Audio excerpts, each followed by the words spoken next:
Well, hello, and welcome to the MilVet Podcast. Your podcast hosts are Brendan Aronson, Tim Shaw, and Beau Higgins. We are military veterans, entrepreneurs, and investors. But most importantly, we strive to empower military service members, veterans, and their families.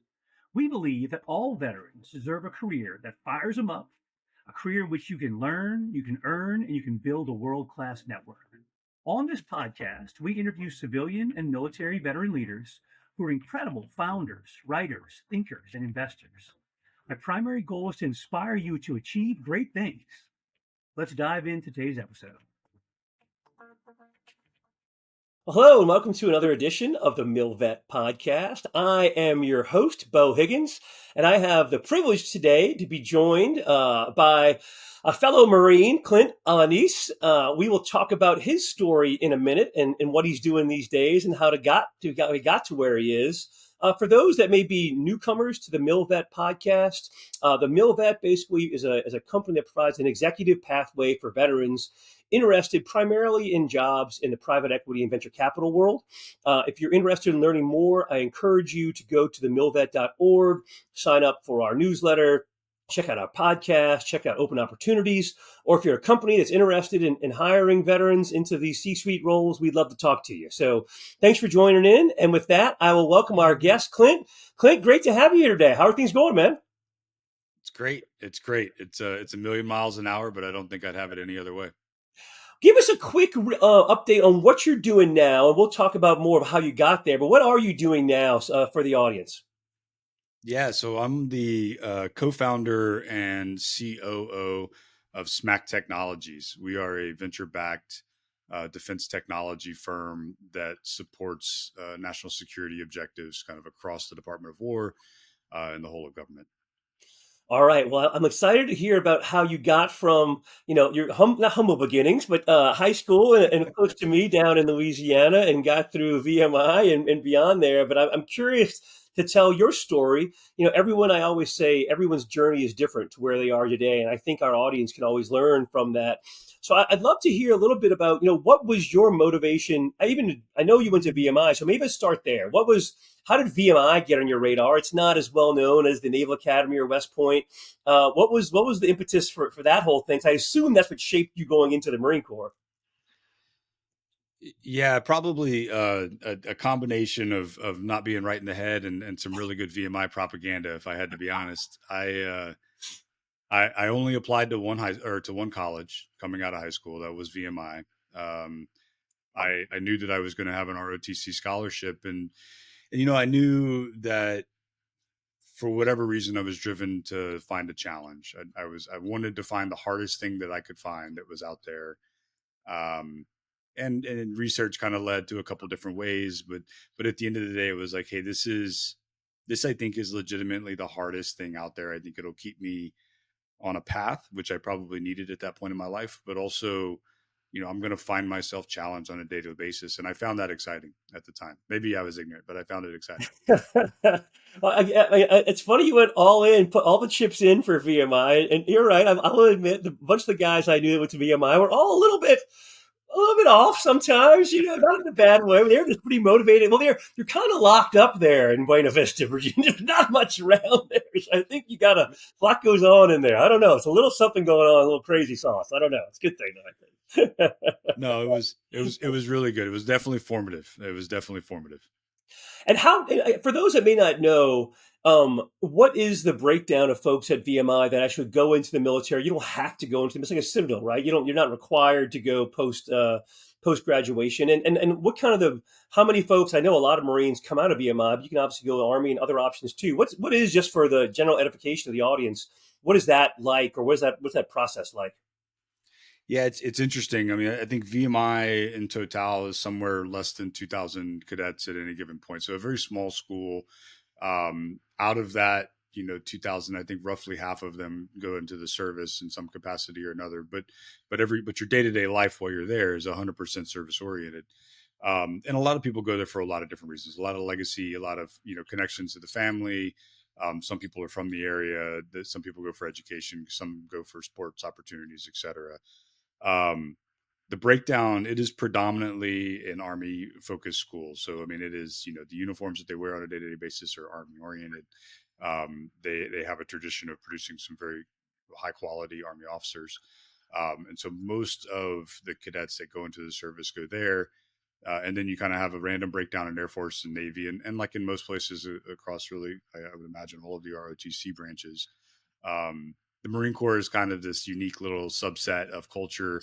And like you said, people not right in the head, but they come together and they form around this idea that, like I said earlier, they want to be challenged and they're looking for the hardest thing they can find. And VMI provides that in spades for the Marine Corps cadets. And when you started VMI, did you have in mind that you wanted to be a Marine, or is that something that you found a mentor at the school, or you had a mentor from the past that was a Marine? What was the spark to kind of get you to choose that Marine Corps path? Yeah, I'm smiling because my dad was a Marine back in the '70s, so he was an enlisted Marine in the '70s, and I think at some point along my high school path, he pulled me aside and said, "Whatever you do, I know you like the military, I know all this, but whatever you do, don't join the Marine Corps for the love of God." And so it's funny that I guess I always had this. I guess I was always heading down that path to one degree or another. Like I said, I got an ROTC scholarship, a Navy ROTC scholarship to VMI, and we got there, and there was two MOIs in place at the time, and so at the time it was Major Ekloff and Captain Homiak, and both of these guys were recon officers. They walked in a way that you did not see amongst the rest of the officers that were on that campus, the real officers that were on that post. And they talked in a way that you didn't see people talk. And they challenged us and they laughed at us and they got into it with us. And it was, they set this high bar that I think hell, in some ways we still strive to kind of meet that bar that they set, 20 something years ago now. So they were definitely a guiding light for us, as kind of a group of Marine option candidates, whatever they call us. And then very quickly, probably after that rat year, you form groups, you form friendships that are kind of centered around what are we going to do next in life. And for those that are going into the Marine Corps, like that centering of friendships very quickly starts to feed on itself. And so, you can find yourself being a minority inside of the school as far as like what your focus is and where you think you're going after the fact, and yet carry the plurality more often than not with just how vocal and aggressive you can be. Again, very Marine Corps and by nature. Well, that's funny. I know Todd and Travis. I know they were there together. That's amazing. A kind of confluence of timing to have two recon guys as MOIs there. So I assume there may be a few guys that were influenced by those leaders. That's pretty funny. And so I assume you then went in. Just did you want to go? And I might be dating myself a little bit. Was MARSOC up and running at that point in time? Did you want to go in right away and be just a grunt? Did you were looking to be a 0203? What was your thought process when you got to TBS? Obviously, were you thinking? Yeah, I wanted to get all the way into MARSOC. Then I might be dating a little bit. Didn't even exist when you probably may not have existed when you first started the Marine Corps. I don't know. Yeah, yeah. No, it didn't. And so when I first, so I was at VMI when 9/11 happened. And Oh, so right. Yeah. I guess I would have been a junior. And so, I distinctly, in fact, my dad and I were laughing about it the other day. I distinctly remember calling him after 9/11 and saying, "Hey, I'm going to go enlist. I'll let you know how it goes." And, he had to talk me off the ledge, for a minute. And so then it very quickly, the mindset of the nation, as you remember back then, was very much like, "Hey, we're going to go do this." And so when I graduated a year and some change later and we got to TBS, we were at TBS during as the first kind of Afghanistan stuff was still just kind of maturing. Iraq was just kicking. I think I was at IOC when Iraq was just like really getting gnarly. Um, and to be honest, if you remember how TBS is structured with kind of where you fall out in your class kind of determines what your MOS is, we were competing aggressively to be infantry officers in those days. Yeah. Unfortunately, I understand that's not the case anymore, but back then it was, you were doing everything that you could to be, top 10%, 5% of your class so that you could determine your own fate.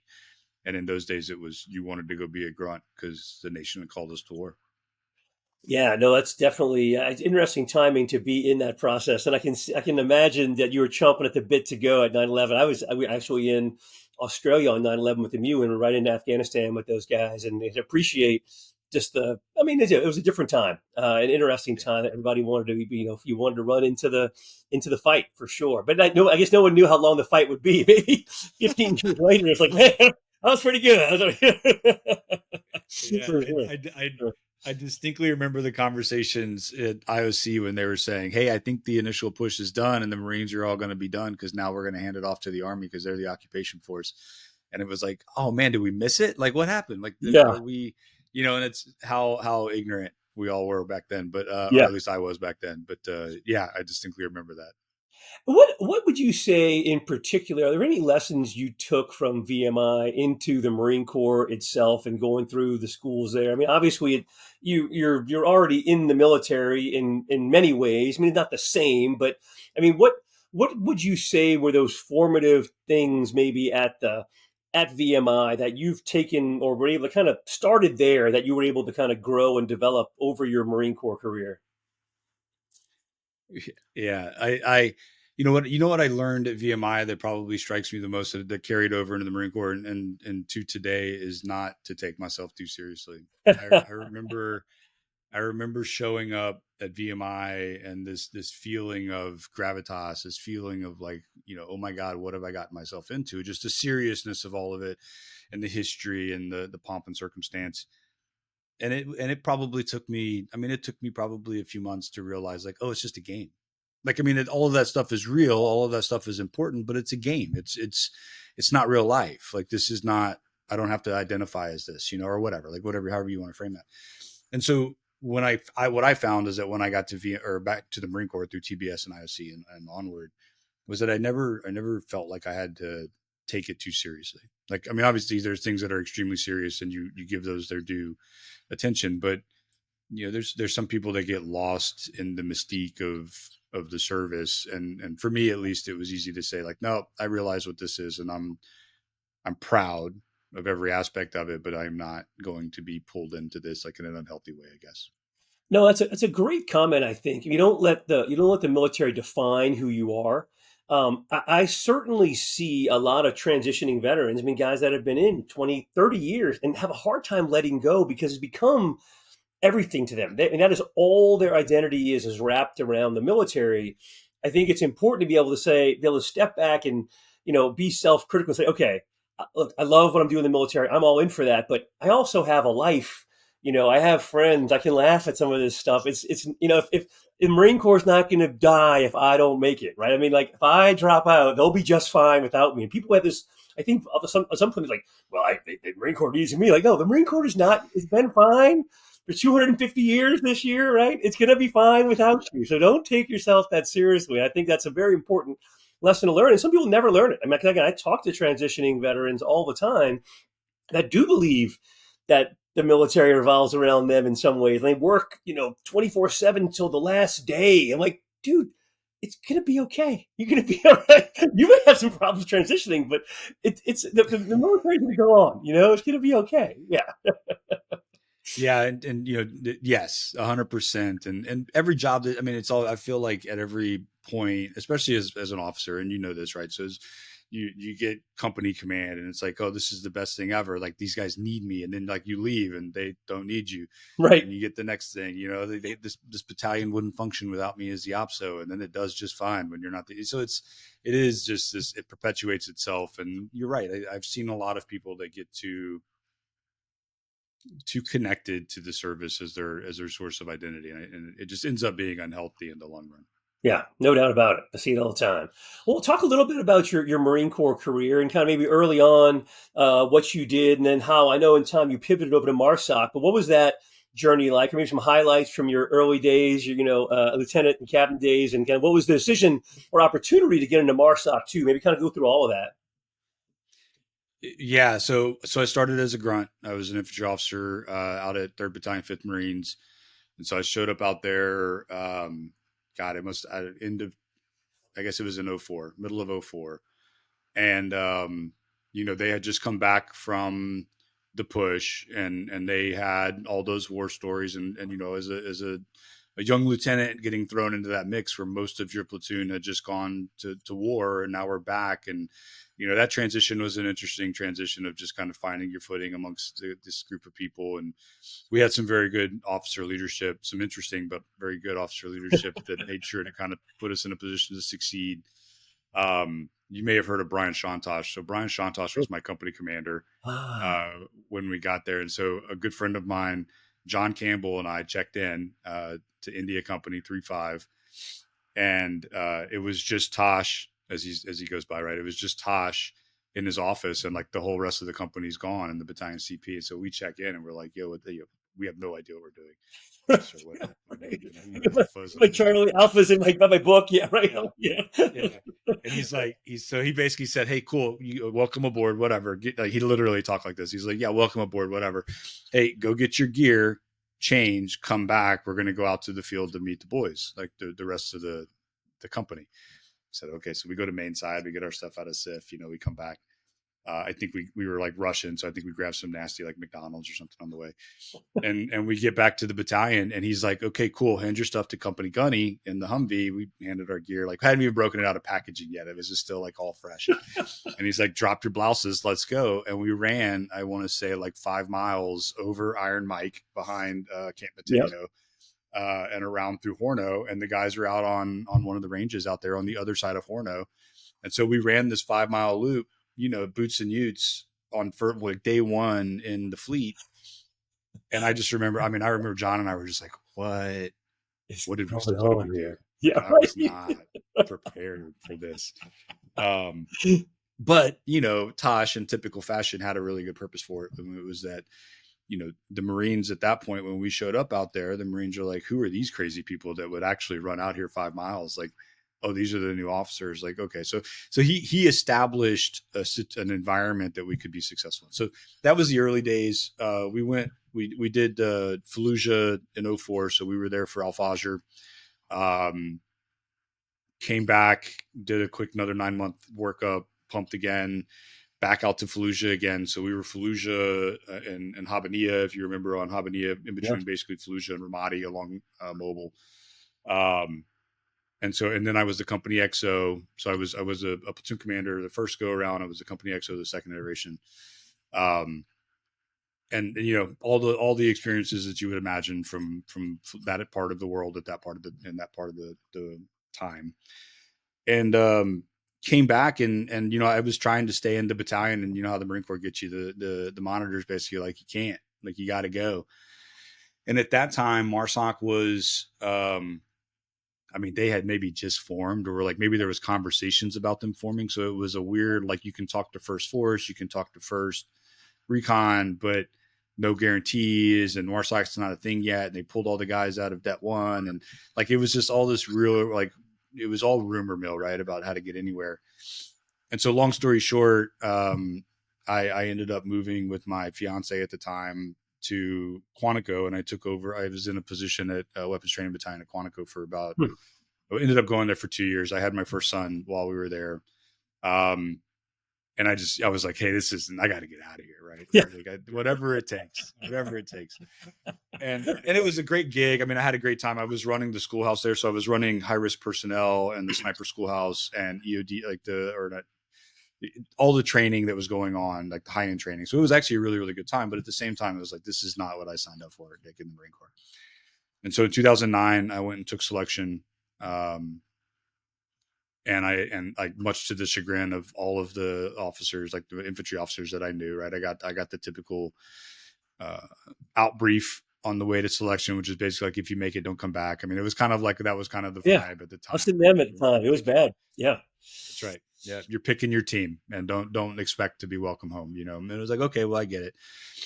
In fact, I think you always hear that rumor about the monitors having the little black book where they like write down people's names to like pass along with the other monitors. I'm pretty confident I got it. We're in the book. Yeah. Yeah. I was not well received over there on a couple of instances, but they're like cubicles, and I was in Quantico, so I could find them. It wasn't. And then long story short, went to MARSOC. immediately they tricked me into showing up. And Jody Lynch, if you're listening, like, you tricked me. Jody was the battalion OPSO, and I walked in. He's like, "Can you swim?" And I'm like, "I can swim all right." He's like, "Sweet. How about dive school?" And I'm like, "That doesn't sound so bad. Like, I got my scuba license." And he's like, "Okay, cool." And like 2 days later, I was at pre-dive with Second Recon getting drowned. Nice. Like I was like getting chased by the DPD in the pool. I'm like, what? Like, yet again, I didn't know what I was getting. Obviously, I need to recon my situations better. Yeah. So I ended up, I checked in early to go to that. And then I went to dive school, airborne, free fall back, and then 3 back-to-back all in Fox Company at second, MSOB at the time, now Raider Battalion. So 2 team deployments and 1 company commander deployment, all to Afghanistan, over the course of about a 6-year period. I was blessed with I had a gunny, like team chief, the first iteration. He was Donnie Petty, Donovan Petty, was a gunny at the time. He was my team chief. He then became my team chief the second time. And then he became my company ops chief on the 3rd deployment. So for 6 years, I think I was closer to him than my wife. I certainly saw him more. Yeah. And somewhere in there, I had my second son. And then, they were finally like, "You got to take a break. What do you want to do?" And I'm like, I don't really know. I don't know what to do. I don't know what to do. I am burning my family to the ground. This is probably not good. We should figure something out. So they sent me to Oslo, Norway, as a diplomat. So I went up there on the country team it was a SOCOM billet, embedded in the country team. And I worked across the Nordic nations with Norway, Sweden, Finland, and Denmark, with their special operations units and their intelligence services. And that was from, I think, 15 to 18. And so we were just seeing the uptick in Russian activity along the eastern border and some of the instability that was being created. They used to talk about revanchist Russian activities in the east and such. And at the same time, we were just starting to see immigration become such a prevalent problem across the Mediterranean. And you could start to see maybe the precursor to some fractures inside of NATO, as you saw Turkey dealing with some real instability based off of that immigration. And you had Southern NATO very focused on immigration, and you had, kind of Northern and Eastern NATO very focused on Russia, and they were just having a hard time aligning prioritization. And so then, I came back and I had a great gig as a battalion XO for about a year, which I recommend for anybody. It's about as long as is recommended. It's a lot of stress, a lot of the bad baggage you got to carry. And then I was a regimental OPSO for a period of time there at MARSOC. We went on another deployment out to Erbil, northern Iraq. Yeah. In 20, I think we got home in 21. And then I came home a couple months early from that to then turn around and fly to Okinawa and take command of 5th Anglica. And that was my last gig in the Marine Corps. I want to touch back a little bit on the time in Norway, just 'cause that's an interesting pivot from act. I mean, you're all in. You're at MARSOC. You're deploying a pretty regularly. I mean, 3 deployments, and like, is that something that you sought out? Did it find you? Did you find it? I'm just curious how that kind of happened. That's a very unique. I mean, what skill set did you have that they think, oh yeah, Clint's gonna be the guy that we, just like. I'm just curious about how that all came about. No skill set whatsoever.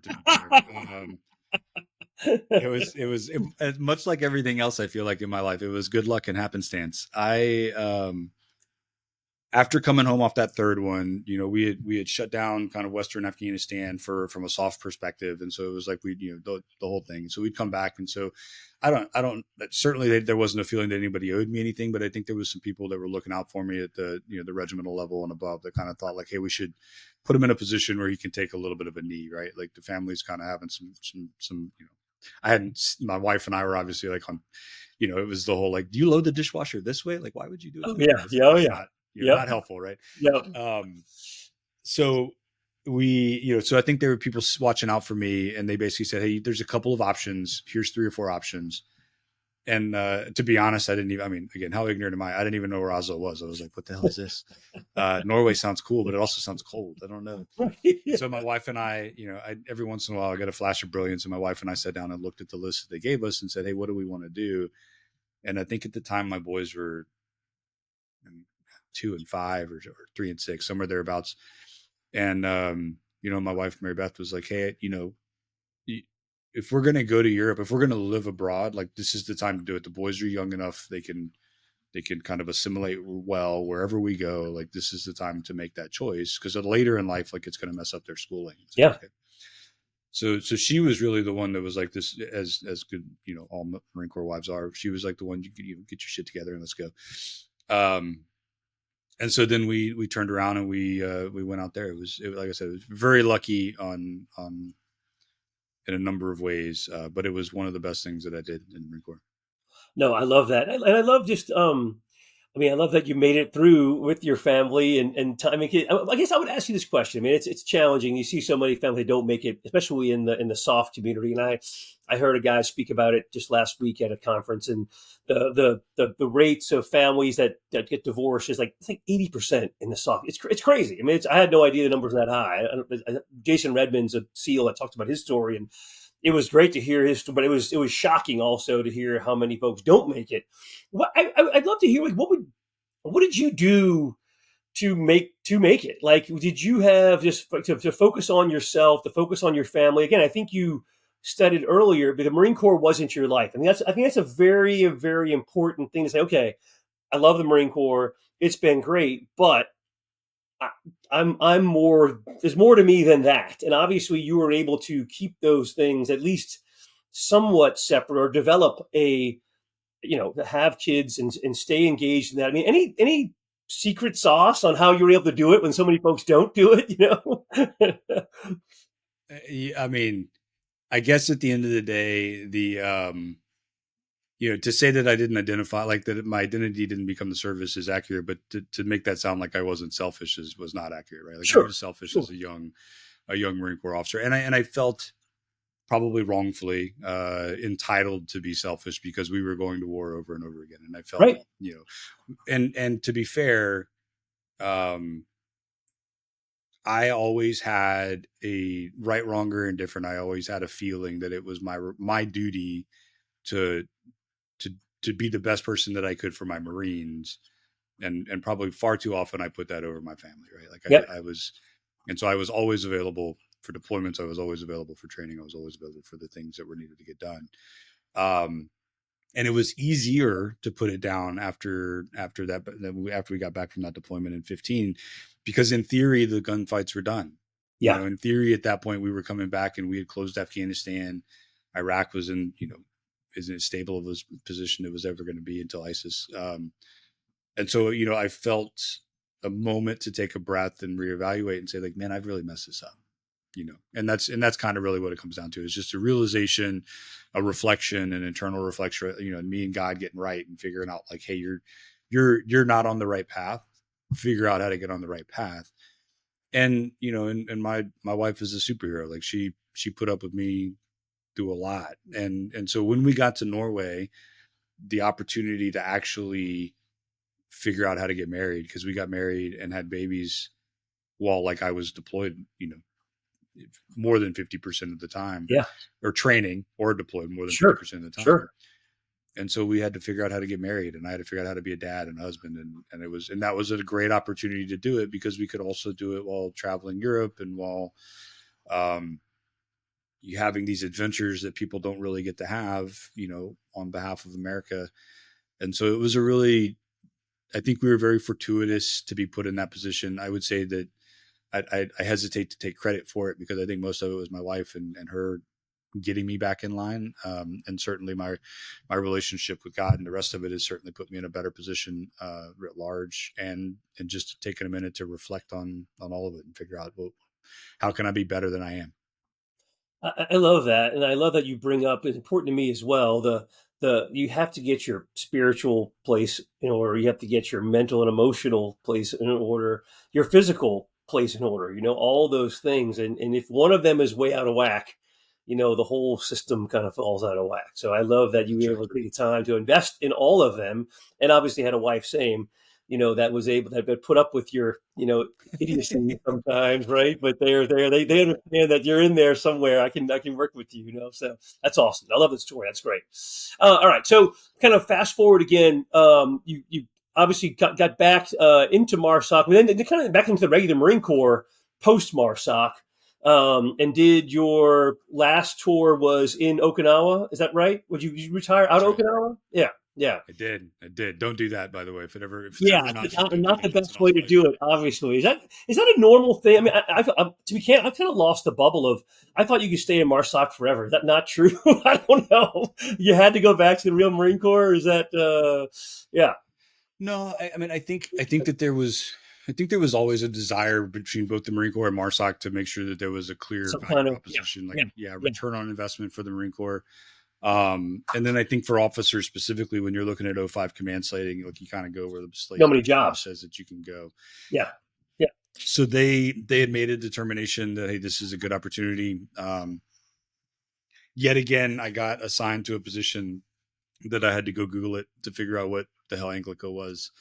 Um, there have now been three MARSOC commanders out in the various Anglicos. So we must be doing something right. They haven't voted us completely off that island, but it was interesting. It was very interesting to go back to the fleet after Yeah, so many years in kind of a non-standard career. I think at that point it was probably, 12 or 13 years of just non-standard between MARSOC, between diplomat status. yeah, All those yeah. things were very unique. And to go back to the fleet and realize like, you know, these kids aren't wrong. Like these kids aren't bad kids. They're not, it's not that they're not capable. They're just not, sometimes we don't trust them as much as we should, or we don't extend as much trust, but there are some wildly capable, men and women out there across the fleet. And I think that you can lose sight of that whenever you get kind of super pigeonholed into this soft community and you just don't ever look out of it, and you start to believe your own press a little bit too much. And so it was really eye opening to go back to the fleet and realize like just how wildly proficient the men and women serving across the fleet are in their respective, duties, and how quickly they will rise to the challenge when given Yeah. a legitimate challenge. When they are told this is commander's intent, go and do it. I'm not going to babysit you. Figure it out. They do, by and large. And so I was very, very fortunate to go out there. I was extremely fortunate to have some amazing bosses at the MiG between Ray Gerber and Chip and Rich Martin as my two MiG commanders while I was in there, and then to have Chip Bierman as the MEF commander. I was blessed. Those guys literally, I think, just like the Marine Corps pub tells you when you take a command, it's like, hey, you're supposed to 90 days back, you're supposed to check back in with your boss and report your Mets and what you need to change and, what do you need to do? And so 90 days in, I briefed General Bierman as the MEF commander because he was my kind of like, I was working on his behalf at Fifth Anglico and said, hey, boss, I think this is what I need to do. And I think I need a couple more $1 million to do it. And he said, yeah, don't mess it up. And that was literally about how that played out. And so, he gave me a lot of freedom. It was obviously like more, I shouldn't be too flippant with it. He challenged me to make sure that we were doing the right thing at all times. But at the same time, he gave me the freedom of action to actually execute violently. And we did some pretty amazing things, first herd type things out in the Western Pacific in order to figure out how to close the kill chain out there. Two questions I kind of want to, and they're kind of related. One is, and maybe they're this kind of the inverse of each other. What challenges did you have going back to the regular Marine Corps? And I assume it's part of it is just the chain of command. It's just slower. The resources aren't there. That's kind of what in my head I think of having been on both sides of it. But then I would also add, what were you able to bring back to the Marine Corps? And I think that's what you were talking about a little bit, is that you were able to bring MARSOC to the regular Marine Corps to maybe speed up some of those processes. Like what do you think? To earlier point of the goodness of the cross pollination from MARSOC back into the regular Marine Corps is, okay, this is how we do it over here. I'm not saying it's good, bad, it's just different. But if we can incorporate some of this into what you got, we can make that system more efficient too. So what would you say was the biggest, frustration, the challenge, and then also like a thing you brought back to it? Yeah, I think first and foremost, the hardest thing going back to the fleet was just the reputation of MARSOC as being kind of nonconformist, which is obviously not like that's not what any Marine Corps officer respects, no matter where you are, really. And so there was some kind of counter propaganda work that had to get done just to be like, hey, look, no, I'm on board for the big win. Like I'm a Marine Corps officer just as like anybody else. Like if you want me to stand in formation, I'll like whatever. Well, I'll play whatever games you want me to play. And the fact that I was at MARSOC doesn't make me less of a Marine Corps officer or less cognizant of how to lead Marines, and sailors. And so that was probably the most challenging thing about going back. The lack of money is obviously like a massive one. That was a eye opening on how the rest of the fleet works. But what I actually found, and I told General Huntley this not too long ago when I was last back at MARSOC, was that I legitimately believe O5s in the fleet, O5 commanders in the fleet are given more autonomy than O5 commanders in special operations are. I think special operations has increasingly become this somewhat of a top down organization, and they have flat comms, but that flat comms a lot of times leads to a level of micromanagement that's probably not as conducive to mission command in the way that they think it is. And what I found was, as an O5 commander in the fleet, they actually give you as much autonomy as you could possibly want. I mean, it's scary amounts of autonomy in some ways, right? Like knowing that if I mess this up, like it's 100% on me and I'm going to eat it, and that's not always a great feeling either. And so I was excited to see that was the case, because what MARSOC did prepare me to do is to actually do detailed problem framing and detailed analysis of the mission, and to understand what I could do and what I could not do from a permission standpoint, from a authority standpoint, from a environmental kind of access standpoint. And so what I found was that many of my brethren in the other O5 commanders, at least around me, they come with kind of preconceived notions about what their limits are, like what they're allowed to do and what they're not allowed to do. And I didn't have any of that because I didn't know. I didn't know that I didn't even know that there were limits. Right. So I was showing up going like, well, the order says this, and this is the mission, and I'm just going to go do that. And they're like, you can't do that. I'm like, I'm pretty confident that there's not anything that says I can't do it. I'm going to go ahead and go do it. And so ignorance might have led to that. But at the end of the day, like what I found was that most of the people that I worked for were excited and willing to be challenged by a lower level commander that wanted to be aggressive in executing the mission. And very seldom did they serve as an impediment or as a brake function on that. They were usually my biggest champions, and the staff, frankly, was usually the biggest braking function, because the staff is the one that's very, wrapped around the bureaucracy of how a MEF does MEFing. And so it's like, yes. So that was some of the, I guess, good and bad give and take of getting out there. But I was, I came away from 2 years in command out there knowing that was the best command opportunity that I ever could have had at a very unique time in our nation and in the global kind of instability or stability or grand strategy, call it what you want. And so we were fortunate to have some very, very unique opportunities out there. That's awesome. I love that. I think that's a interesting. I mean, I think it's important always to bring in new ideas or new ways of looking at problems. And that's when I talk about this in a bigger sense of why bringing veterans onto your team in the civilian world is a good thing. I talk about diversity of thought. I think that veterans, especially in Marines and SOF community in particular, they look at problems differently. And if you can bring that to any organization, it's a win, right? I think a lot of people have this group think, I was at Amazon. I saw a lot of people kind of look at the same thing, but coming in from a different perspective is hugely important on a team like that. So I love hearing that. I will give a shout out to Rich Martin, was one of my company commanders at 1st Recon Battalion. So funny that you get to work with him at the MiG. It's a great guy. So still kicking it out there, I think, man. So good for him.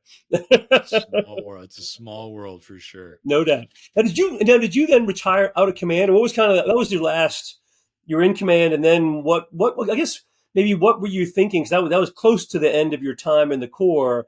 Just kind of run me through your thought process of why did you decide to leave then? Obviously, you were doing well, could have stayed in. What was the thought process, timing of what, kind of give me that process of transition, or what kind of pushed you toward that? And I will say, as a guy that literally had his change command in the morning, the 06 command, or retire in the morning, or change the command in the morning, retire in the afternoon, I get it. So, I knew when you're done, you just kind of know. So I kind of get that, but I'm just curious what your thought process was, or how that worked for you. Yeah, I mean, so at the end of the day, it all came down to family and my feeling of just making sure that I was doing the right thing by the family. So we, Yep. at that point, between Norway and Okinawa, which were both amazing opportunities, we had been abroad for we had been living abroad for 5 of the last 7 years. And at some point, the children, my son is looking at me saying I'm not even going to make friends here because we're going to move again in a year, because it's, and you're in that situation. And so it was, my wife and I sat down and we actually got in a really good rhythm of having these conversations fairly regularly about well, what's next for us? And, here's what the Marine Corps is offering. Here's what, just kind of having that kind of dialogue so that she was an active participant in my career. And, I think she said something to the effect of hey, maybe it's time to grow up, Peter Pan. Maybe it is. Maybe it is. And so it became really easy after that. I mean, it was, there's a lot of conversations with senior officers and otherwise about well, what would it take to stay in? And it's just hey, I'm actually, there's not a thing. It's an easy conversation and I don't regret it. I mean, even today, a couple of years later, I don't look back on it with regret. It was the right thing to do for my family. And it's, I'm happy that I went out on a high note and it was a really, really good time. But retiring out of Okinawa, out of command, is probably the stupidest thing I've done in quite some time. So, as a guy that did it, I can commiserate. I had been deployed up until December, and then I was having my change of command and retirement in June of the year after. And the headquarters battalion was, it's a zoo. It's the butchers, bakers, candlestick makers. It was crazy. So I can align with that, but I don't regret it either. I literally had my change of command in the morning, retired in the afternoon. When my oldest had just finished her freshman year of high school. And it was all right, is it time for the family? Is it time for me to go do, I'm I'm good, man. I'm overachieved by far what I ever thought I would do. Let's figure out the next thing. So, and when it's very, I don't know, you just kind of feel okay, I never looked back. That's when you make the call, I'm going. And I just went all in, so yeah. Yeah, there's no reason to look back. I think that's unhealthy to spend too much time reflecting on. I mean, looking back on it in a fond way is one thing, but looking back on it, regretting it, I think would be a shame. And I would be remiss not to point out I had some amazing sergeants major working for me at the time. So between Sergeant Major Palmer and Sergeant Major Diaz, they were definitely taking care of me as I was working through that kind of, how am I going to do this while not letting anything slip? I mean, we had Marines, deployed persistently in a couple different places. And how can I make sure that I'm not letting them down by doing this? And the sergeants major and my XO Dave Perkins were amazing in making sure not only that there was never a gap, but in getting on my back and being hey, take a break. You need to go and do this. You got to go do, I'm a horrible Marine Corps officer in a lot of ways, where I just didn't go to classes I didn't want to go to. They're no, you actually have to go to this one. You have to learn about what you looks like. Yeah. So anyway, I was very fortunate to have a great team around me at the time. No, I love that team, a military team, and obviously your wife just having that communication is so huge, man. That's awesome. I love that, all of that. So you made the call to transition. How did that next step to figure out what you wanted to do next happen? Because you're doing something a pretty quick jump into the deep end of something else. So how'd that all start? Get where you are. This is the exciting stuff here, man. What? Yeah, it was a mess, is what it was, right? I mean, again, we laughed about transferable skills. They're what are your transferable skills? And I'm honestly, I just was aggressively trying to hurt bad guys for a really long time. Does that count? They're not really. That doesn't. It's not a resume filler. I'm oh, shoot. So I had no idea what I wanted to do next. Right. And that's that's the honest truth. It was hey, I don't know. We'll figure it out. And I was probably naive to think that people, were actively looking for veterans or actively looking for soft veterans or whatever to come in and have a role in their company and such. And so I went through a whole lot.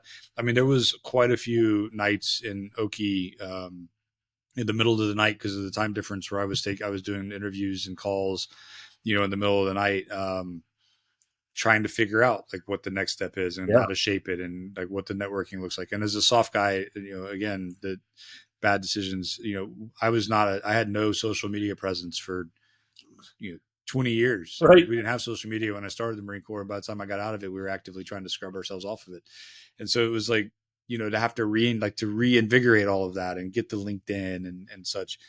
And so I had some unique opportunities, though. I did get to do a remote Honor Foundation, which is a service that's out there for special operations veterans.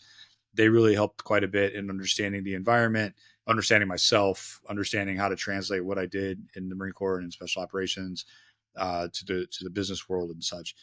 But all that to say, we got back to San Diego for actual checking out. Spent a couple weeks there, just no idea what to do. We rented an RV there in San Diego, and we drove it, through the Grand Canyon back to Texas, where I'm from, and stayed with family for a little bit. Got settled in a home, and still no idea. And my wife was like, "Hey, you got about 6 months to figure this out." Before I'm like, "You're gonna be packing groceries at the HEB." And I'm like, "Okay, all right, that's fair. 6 months." And so I really got aggressive about going out and interviewing and looking at opportunities. And, it only took me one time to walk into like a cubicle farm for an interview and be like, I can't do this. Like, that whole, like, this could be your cubicle. And maybe someday you get a cubicle with a window and it's like, get me out of this place. And so uniquely, I went to in San Antonio, which is near where I am. There's a private equity firm that buys portfolio companies.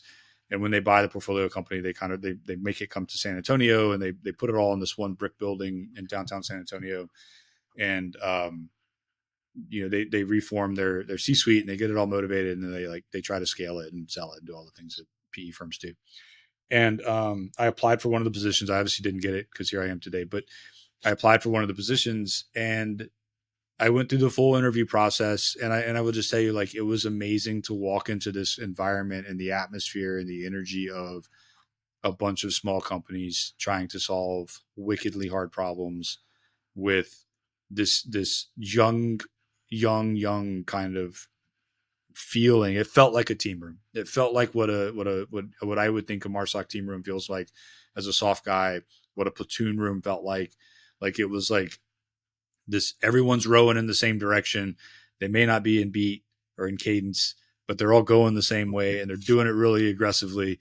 And like, it's this high energy and a bunch of whiteboards and a bunch of like, just, a hair on fire feeling, but in a constructive way. And so I came out of that, even not getting the job, knowing like, okay, I want something like this. This gives me energy and feels fulfilling. I love that. And I will put a shout out for the Honor Foundation as well. I had Matt Stevens on the show not too long ago, and I actually deployed with him back in the day. So I've known him for a long time, and to see what they've done has been great. So they do a great job. I've been actually a mentor in the Honor Foundation too. So for those that are listening out there, and they've opened it up to non-soft even more so now. So they're doing more, which has been great to see that their methodology, how they can get out there, not only for soft members, but for anyone transitioning, and spouses, I think, for that matter. So pretty cool to see the growth of the Honor Foundation. So I'll put a plug in for that. But I get it. I mean, obviously at the MilVet, we're out here trying to place, veterans into those C-suite roles in the PE space. And it's exciting. It's different. It is. I mean, people say that all the time. It's small, but the energy and the ability to really own it and shape it, vice going into the Borg of like a corporate office and like, oh, I can't do this, man. I think when you have that, when you've lived that for so long in your life, it becomes part of your DNA, and you need to find the next opportunity to be able to keep that juice going, that fire going, right? So you learn though. And I think that's another thing that the transition process, all the time, you learn more about what you don't want to do as what you do want to do in the process by talking to people. And then obviously it's your network and being able to leverage your network. And again, the other thing I always say is your network becomes your net worth, right? And it's talking to people, just talk to people and learn, because there are so many folks that have transitioned out that are in this space that I didn't even realize a few months ago, and they love to help, or they really do. I mean, they get it, because they were you a few years ago, before you were you, and they like, okay, Right. These are things that I did that I wish I would have differently. Try this. We all have to learn on our own, and I'm sure you've learned a lot on your own. But they do want to help, whether it sinks in or not, or you're able to to digest it all. It's a different story. But what happened after that? So you kind of knew the space you wanted to get into, and then talk me through what happened next. So there was a friend of mine who we had worked together at Marsoc, and he had gotten out. I guess he'd gotten out in 15, 16 timeframe. And so the name is Andy Markoff. And so he'd gotten out and had gone to Palantir and then had gone to a couple other startup type companies. Um, and we stayed in touch loosely over the years while I was still like running around in the core, but it was just kind of hit or miss. I mean, frankly, unfortunately, we mostly see each other at funerals and whatnot. Um, but we'd see each other and we'd interact and we'd have conversations about like what it looked like on the outside. And so as I started the process of transitioning, I reached out to him a couple of times and said, "Hey man, like I just want to, like, what's the real world like? Like, what's the business? What's the climate? What's it like? Like, how much do I have to balance the, you at that point, it was like, I'm hearing about all this, woke kind of like, how do I talk? It's PR, but not PR. Like, I mean, just all of that stuff, right? Like, how do I do all of these things? And how do I navigate it? And do I need to go to school? Do I not need to go to school? So all of those conversations are going on. Right. And, once I came out of that interview and realized like, hey, this is what I want to do, we got more aggressive about having conversations about like, hey, but like what's possible? Like, what are the requirements, right? Like what do we know? What do we know how to solve, et cetera? And so we flew out to, so I retired officially. So I gave up command in June. My terminal ended and I officially retired in October of 23. In November of 23, we flew out to Hawaii to go visit some of my old connections out at IndoPACOM across all the service components. And we basically like talked to people just about like, what are the problems? Like, what do you wish worked better? What do you, I mean, and we kind of had this rough thesis of, hey, we're going to fix the kill chain, but the kill chain is a number of things, right? And it could means different things to different people, frankly. Like, okay, so we went out there thinking, okay, we're going to fix the kill chain, but like, what does that look like? And then we spent a lot of time diving into it with people that were out there, just kind of gaining an understanding of the environment, what's right, what's wrong, et cetera. We were fortunate enough to get teamed up with a technical leader who has really had a lot of success in the commercial space for a number of years. And so the three of us decided probably in December of 23. So just within a few months, like, hey, let's just like, screw it. Let's see what happens. Let's try this. Like, it's the old Bill O'Reilly. Let's do it live. So we formed the company in January, the three of us, based off of an idea and some sketches of kind of what we wanted to get done and the team. And we raised venture capital money in March. So we closed our seed round in March, and then we're off to the races, and we've been racing ever since. That's awesome. I mean, that's great to be able to have that, even a framework of an idea. And I'm sure over time it's changed. They always do what you think you're going to do. And then requirements change and opportunities come up and you have to pivot a little bit and that's part of the, find surfaces and gaps, right? and attack them in that way, right? All the time. Back to war fighting. It's always about war fighting at the end of the day. But so talk about the company and what are you doing? What have you, what's your thing? What's your bumper sticker? What are you trying to fix and where you're at in that? Yeah. Yeah. So we use AI ML in a very unique way. We use a lot more. So we are not trying to make ChatGPT a warfighter, right? We do reinforcement learning as kind of the central premise to how we build our system. But the idea ultimately is that we're going to, we are a decision support tool. And so we allow, I mean, I think our tagline is that we allow commanders to have decision dominance in preparation for World War III, right? So if you think about the OODA loop, right? I mean, as you know, it's whoever spins it on that decide loop faster is going, whoever can orient better and decide faster is going to ultimately like carry the day. And so we focus specifically on the orient and the decide portions of the OODA loop. There is an assessment mechanism as well, but I won't spend too much time on that. And really what it's come down to is that, we came to the realization that there are kind of there's three major problems with the kill chain. There's two that we could fix. The three problems, as I would frame it, is that there's policy, which we're not going to fix policies. It is what it is. Two is procedures, and three is technology. And the procedures that we're using date back to World War II, right? They were developed for a general staff. I mean, I guess you could go all the way back to Clausewitz, but they're developed for a general staff And then they were pulled through to World War II. They were really refined aggressively in America back then for making decisions in an analog war at that level, at that scale. And then that's basically what we've been doing ever since. The B2C2WG is a construct of that World War II battle rhythm. And it's all based off the premise that there's too much data. And because there's too much data, the only way to assimilate that data for a decision is that you have these staff layers that do different parts of the data. You sift it down to what's relevant. You have a series of meetings that, like, basically the different echelons within the staff kind of whittle out the noise. You get to the central premise and you put that in front of the boss, and the boss makes a decision. And then everybody executes violently. Well, that's awesome in an analog war. It's not awesome in the war that we suspect and hope doesn't happen. But if it does happen, like, that is not a tenable procedural solution to, like, achieving a loop. If you are having meetings to prepare for the next meeting, to prepare for the next meeting, to then build the brief, to then prepare for a one slider, like, you're just never going to get there. Right. And so we look at it and say, okay, if data is going to be king, but data is also going to be the biggest impediment, then how do you provide cognitive offset for a decision maker to understand that they are getting the data that they need when they need it to make the right decision, and to understand the implications of the decision they're making. And so when I make this decision, what are the implications on my ability, as a joint force? Am I going to culminate the joint force because I decided to do this? And so those are the types of things that we provide back. And we're pulling it, we're pulling staffs off of whiteboards and PowerPoint, and into something that's relevant, and saying, hey, you got to actually work with the data in a constructive manner. And why don't we use the latest and greatest technology that exists to support you in that?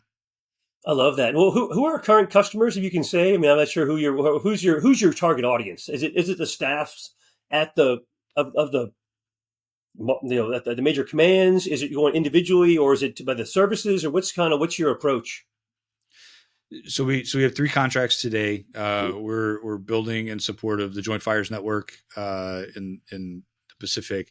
We're building on behalf of the Marine Corps through McWill, and then we're building for NAVWAR for a requirement that they have. And so those are our 3 contracts today. Our target audience from a customer base. So we have 2 different products, Alpha and Omega. And so Omega is the big brain. The Omega is the kind of central director of all the understanding kind of role within the system. And then the Alpha is the tactical edge. The Alpha is the extension of what the Omega understands. And it's kind of like a lieutenant operating at the edge, and it pulls information back and forth like that. And so where Omega is very compute intensive and reliant on kind of broadband communications, and supports a staff at like an echelon like INDOPACOM or a joint task force at a high level, right? I think general officers with the general officer staff. That's kind of what Omega is designed for. And then the Alpha is designed to go from like regimental commander all the way down to platoon commander, right? I mean, that's kind of like what we're the complementary nature of what we're trying to do when we weave this all together. I'm just curious. I mean, obviously, your path to go right from active duty into the PE startup space, founder space, really. I mean, did you feel like you don't have an MBA? I don't think you do. When you didn't do, there's a traditional path that guys go, right. They get their MBA, they work on Wall Street, they like, oh, I want to get to PE. That's kind of what you hear. A lot of guys in this space have done those things. I mean, do you feel? I mean, obviously, you don't feel like you needed that. I mean, I guess what have been the biggest challenges for you, maybe that you wish you had or knew before you were getting into this space? For those guys out there that want to get into the space. Yeah, I mean, I would say first and foremost, and this is, I wish that somebody would have told me this early on.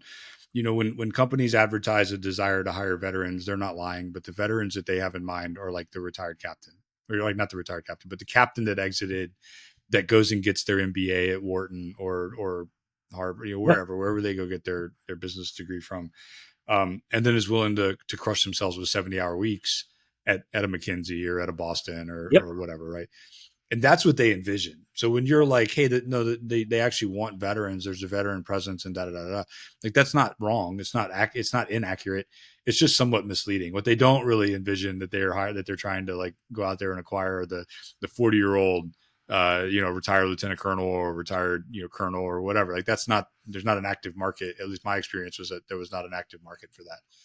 And so that was interesting. And so it did make me think when I was first going through it, like, man, maybe I do need to go get my MBA and figure out how to speak this lingo and be more eloquent about explaining the P&L and kind of OpEx and all these other terms. And what I would say now, if I look back on my own path, is I would disabuse anybody of the notion that they need an MBA. I think the biggest thing that an MBA seems to give people is a network. Yeah. And so if you don't have a network, an MBA serves as a great transition point to say, I'm going to use my GI Bill or whatever you have, and I'm going to go get an executive MBA or a full-time MBA, and I'm going to get exposed to this network, and then I'm going to use that network to then springboard into whatever's next. From like a practical standpoint, as far as running the company, being a startup founder it's got to be the most aggressive MBA that I could ever imagine. I mean, I do everything. I mean, the founders writ large. I mean, we deal with everything from HR to finance to the accounting as a flip side of finance, to hiring practices writ large, to the technology that we're deploying, to the operational implications. I mean, there's not a piece of the MBA kind of construct that we don't reflect upon, but in a very practical sense, where it's like, okay, they told me that I was going to be looking for standard deviations on Excel spreadsheets, and I was going to like find the scatter graph, and it was going to tell me what was elastic and inelastic, and that was going to direct where we like set our price point. Nope. Like that is not how we do any of that. I mean, I'm sure you could backwards engineer it to figure it out, but that's not like how we got to where we are. Like that's just not real. So I shouldn't say that those aren't useful tools. They have a utility. It is not a precursor to being successful, or at least semi-successful in this space. No, it's great advice. And again, you just jumped in with both feet. Well, one question I meant to ask: why Smack Technologies? Is there a story behind that? Sounds like there might be. I don't know if you can share. Yeah, no. Well, I mean, we had it was it's funny the very few conversations that we have had as founders have been, in any way contentious. The naming convention for the company was like an interesting kind of roller coaster ride of different discussions. Because just like anybody else, you'll get on a philosophical bend and you'll spend, we spent days chasing Latin terms and Greek terms, and it's like, I don't know. And so when it was all said and done, and we were like, look, let's boil this down, right? And so in the joint tasking, like in joint fires today, there is a thing called smack tasking.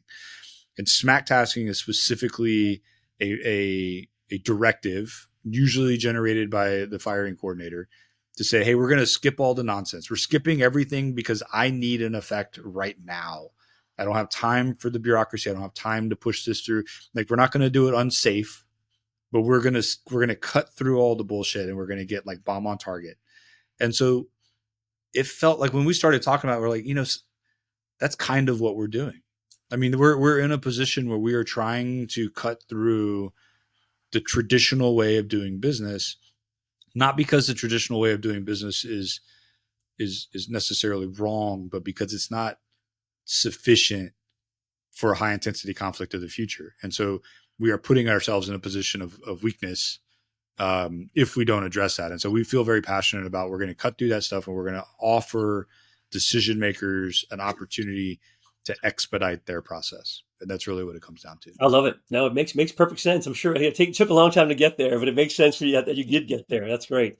Well, if you look ahead, what is the future for you? If we did this interview 3 years from now, where do you see yourself? Where do you see the company? What's the dream, for where you'll be in a few years from now? I mean, we have grand ambitions, I think, as anybody does, right? And I think, I'm reminded, at jump school, remember they tell you when you jump out of the airplane, especially like free fall, when you jump out and they're like, hey, you got the rest of your life to figure it out. Like, that's kind of what it feels like, right? Like, it's like, we jumped out of an airplane in January of 24, and we got the rest of our lives to figure out how to make it work, right? So it is, I envision that we are on an upward path right now, and we are having a really good time. We're having a lot of success and a lot of good time. I think that we are setting a new standard for how business is done in the joint targeting world, in the kill chain writ large. And increasingly, we are influencing upstream implications of sensor logic, sensor utilization, sensor planning, and then a downstream understanding of, am I on plan or off plan? and how do I achieve the commander's intent relative to the campaign objectives. And I think that people don't talk in those terms. Frankly, in the defense technology space, there are not near enough veterans that can speak at an adult level about what those things mean. What does it mean to campaign?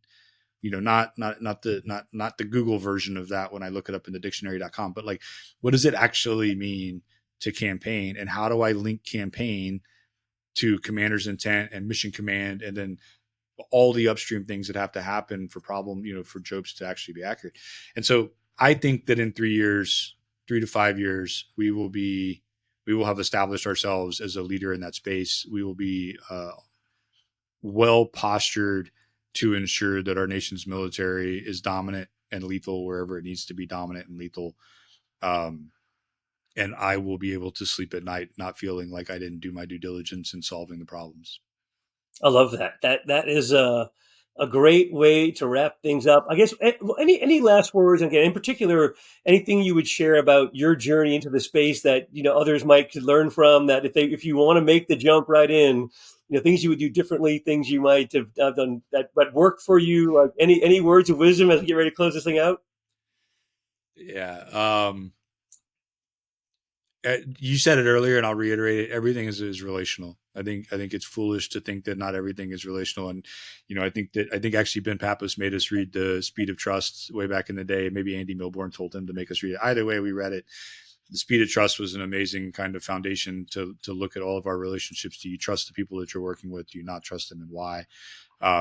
So establishing that trust, having the relationships, and then, there's no one's going to help you. Like, don't go into it thinking someone's going to help me. Like, no one's going to help you but you. And you need to research. You need to work your butt off. You need to do everything that you have to do to do what's right for you and whatever your ambitions are. And if your ambitions are to go be a game warden, you should be the best damn game warden that you can be. I mean, just whatever it is. Man, I love that. Those are great last words. Thank you, Clint, for the time today. It was a pleasure talking to you. I'm excited to see where SMAC technology goes in the future, and I wish you the best, and I hope we have a chance to catch up and have a beer one of these days in the near future, man. Thanks again for the time today. Absolutely. Thanks, Beau. I really appreciate it.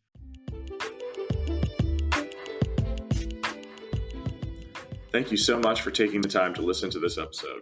For more content, follow us on Instagram @TheMilitaryVet or on LinkedIn. Join us at an upcoming event or learn more on our website, TheMilVet.org. Feel free to email us directly at leadership@TheMilVet.org. Thank you so much and take care.